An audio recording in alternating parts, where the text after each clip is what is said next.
कोई भी नेताजी आएंगे, नो वोट। बहिष्कार कर देंगे कि हम आपका इस बार कोई वोटिंग नहीं होने देंगे। चूंटણીમાં કમ્પ્લીટ બહિષ્કાર કરીશું।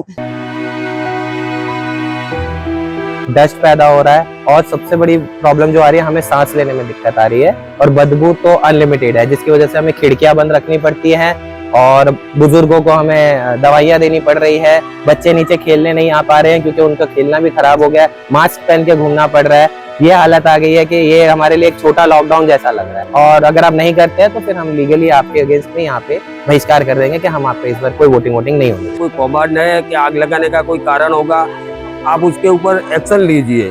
और मैंने तो यही कहना है, मोदी जी का क्या कहना है, स्वच्छ भारत अभियान, क्या ये स्वच्छ भारत अभियान हमको ऐसा दिखना चाहिए? खुद एसएमसी स्वच्छता नहीं रखती है तो आम आदमी कहाँ से स्वच्छता रख पाएगा? कॉर्पोरेटर या कोई भी नेताजी आएंगे, नो वोट, कोई वोट नहीं। और उसके वोट के बारे में हमको बात ही नहीं करना है। हम यहाँ पे 2 से 3 हज़ार फैमिली रह रहे हैं।